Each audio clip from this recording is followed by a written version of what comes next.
Добро пожаловать на канал ZooBrain. Сегодня мы с вами поговорим о том, как бороться с сорняками без химии. Реальными, нормальными, экологичными способами. Причем довольно просто, да, там многие жалуются, что там какой-то азот, там борщевик, там еще что-то, да. Ну, вот смотрите, да, первый способ самый простой. Самый простой, если у вас там нет домашних животных там и так далее и тому подобное, и вам нужно локально, направленно устранить бурьян. Делается это просто. Здесь немного уже бурьяна осталось, потому что здесь с помощью животных. Это второй способ. Первый способ – это посадить, ну, оптимально пшеницу. То есть, видите, да, здесь вот всякая вот эта плетущаяся травка есть. Вот это все, да, постилка зеленая. Это осенью я посадил уже в начале декабря, посадил пшеницу. Прям обильно берете пшеницу, да, там покупаете и засыпаете. Засыпаете, просто ведро набрали, засыпали и все. Пшеница, она укрывистая, она первая получается, да, у нас, то есть это озимая, да, если весной посадить, эффект будет, но не такой. Если по осени посадить, весной, если, ну, как вот чуть, знаете, еще ничего нет, она быстро, где-то неделя, и уже росточки есть. Вот, где-то через неделю уже небольшие росточки у пшеницы. Главное, чтобы влаги было достаточно. То есть перед дождем, либо после дождя, ну лучше перед дождем, засыпали, прямо обильно засыпаете, чтобы это был непрерывный ковер. Непрерывный ковер, и здесь вот, ну, здесь бурьяна уже не будет. Вот это, ну, скажем так, остатки того года, да, там, и вот эти колючки всякие и прочее. Если вы дадите вот этой пшенице, к примеру, годик здесь порасти, она, во-первых, укрывает от бурьяна, которому нужен свет, да, он не провьется, плюс она как ковер получается, корни у нее не высокие, да, ну не глубокие точнее, но как ковер застилает все. Колючки те же самые, если сыпаются, им, ну, просто негде будет прорасти, они будут, ну, в общем, пшеница хороший способ. Здесь вот, допустим, это то, что зверушки не едят вот такую травку. Сейчас покажу поближе. То есть, ну, это вот такое зверушки не едят, остальной бурьян на ура идет, кроме самых-самых колючек. Вот. И здесь вот тоже был прям заросли. Пшеница это все устранила, и все. И в следующем году, ну, весной уже этого не будет. Сейчас зима. Сейчас зима, январь месяц. Дальше что? Там вот, ну, как видите, да, вот что сейчас трава, которая, скажем так, способна расти, да, ну, видите, вот зеленая вот это вьюнки, да, вьюнковая. Вот, вьюнковые, они зимой, в принципе, тоже, да, там одуванчик тоже. Одуванчик она тоже глушит. Пробовал еще овсом. Если овес засеять, тоже овес работает неплохо, но пшеница лучше. Пшеница более укрывистая, нежели овес. Вот, с овсом я устранял на другом участке земельном, там где-то соток 15. Я там устранял именно борщевик. Борщевик, вот эти вот здоровенные дылды, да, там двухметровый, там по 2,5 метра. Осенью засеял, даже, я тогда даже весной засеял овсом. Борщевика не было. Лишь через год там немножко появился борщевик, потому что второй раз не засаживал, а овес там, ну, с соседнего участка куры поклевали. Вот. С пшеницей дело обстоит еще лучше. То есть, видите, то здесь, ну, вот просто укрывистый ковер, и траве, бурьяну здесь, ну, просто негде расти. Вот. Поэтому пользуйтесь, химикаты никакие не нужны, потому что там кто-то какую-то, ну, дичь, скажу, да, дичь, что каким-то мазутом, еще чем-то. Мазутом это у меня нерадивые соседи кусты смородины глушили, да, там вот, либо какой-то отравой. Ну, мы за то, чтобы земля была чистая, да, экологически чистая, и, соответственно, то есть без химикатов просто берем и посеяли зерно и получаем хороший результат. Естественно, таким способом можно, либо если у меня здесь просто пастбище будет, да, потому что у меня второй способ, да, это козлики. У меня здесь бурьяна уже, ну, как есть, да, но вот мне в этом году пришлось там искать им другие участки пастбища, да, потому что они за 2 года вот просто практически подчистую все съели. Поэтому засеваем и радуемся жизни. Особенно если вот по меже, да, у вас там растет по границе участка какой-то бурьян. Пшеницей засеваете и все, и никакой бурьян. Даже вот там, допустим, вот на соседнем участке там лужайковая трава, у которой корни вот такие, она обвивает кусты, да, там смородину там и прочее, прочее. Даже картошку пронизывают, вот, и глушат плодородные агрокультуры, да, вот этой ГМОшной гадостью.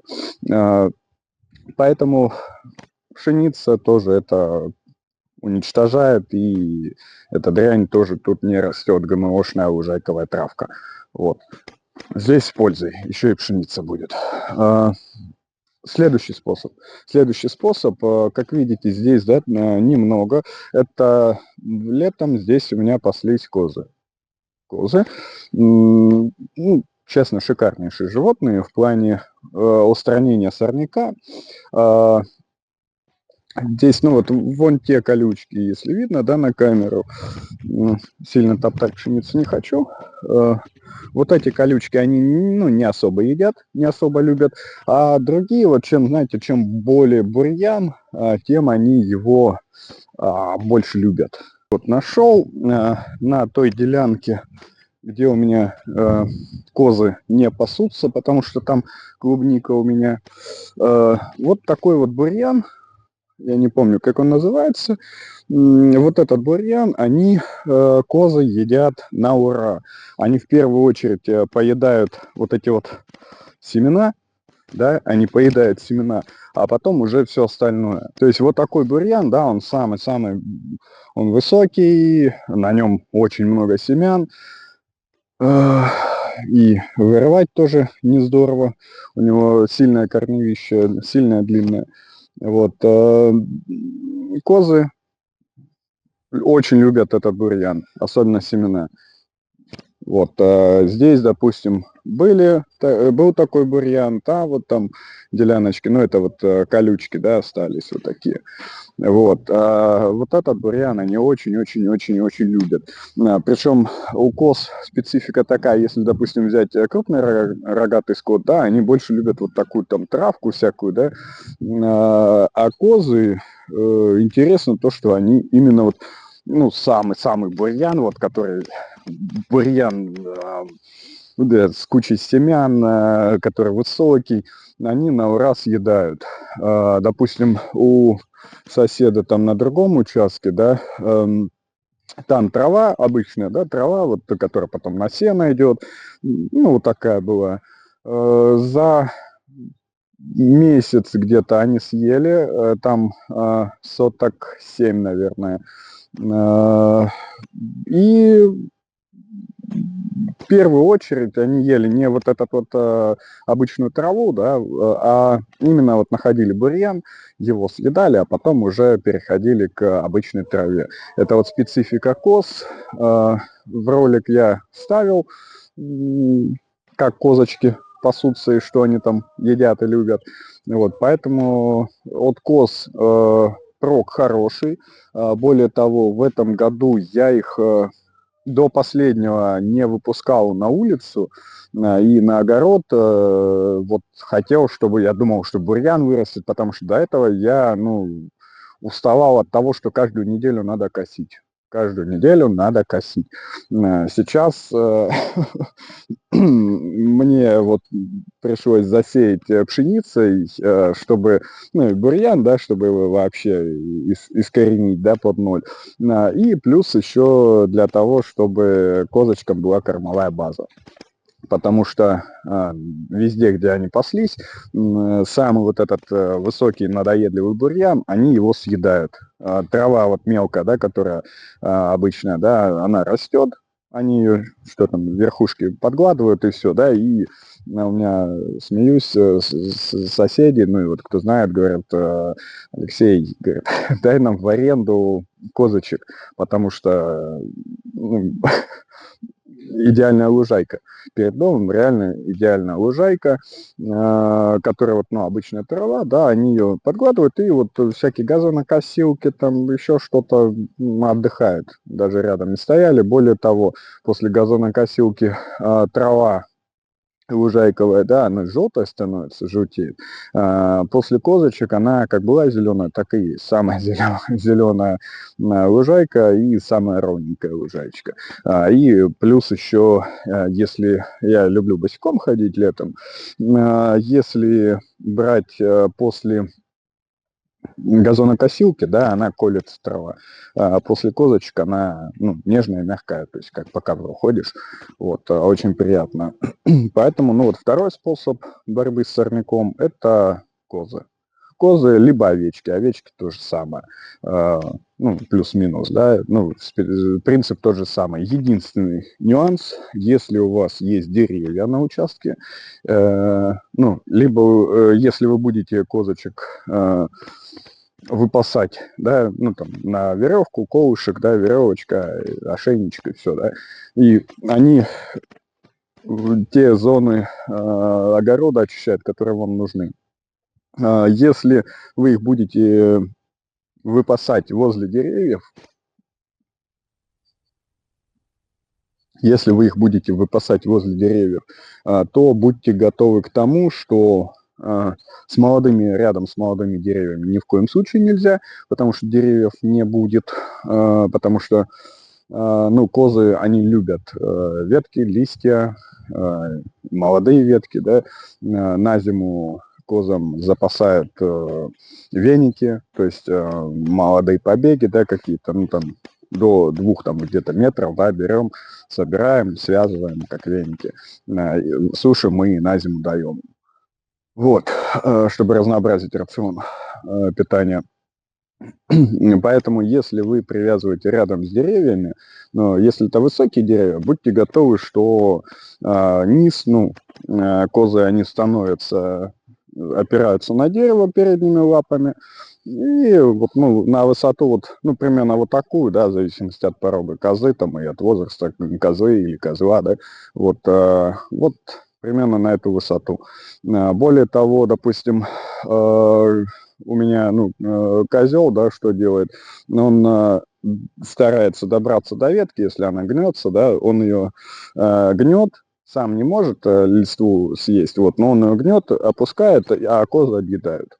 Вот. То есть у них есть еще вот такое, поэтому с этим тоже, ну, будьте готовы, будьте внимательны, да, и, соответственно, если вы готовы, что у вас саванна будет, ну, я специально, честно говоря, сделал так, где перед домом не обрезать там секатором ветки, да, чтобы я под ветками мог спокойно ходить, под деревьями спокойно ходить, там креслица разложить, там, вот, отдыхать, наслаждаться. Вот, то есть козы в этом плане мне облегчили работу, мне не пришлось секатором чикать. А если молодые деревья, то, конечно, держать их подальше от них, иначе этих молодых деревьев просто не будет. Вот. В принципе, на этом все. Желаю вам хороших урожаев и поменьше бурьяна. С вами был я, Алексей. До новых встреч.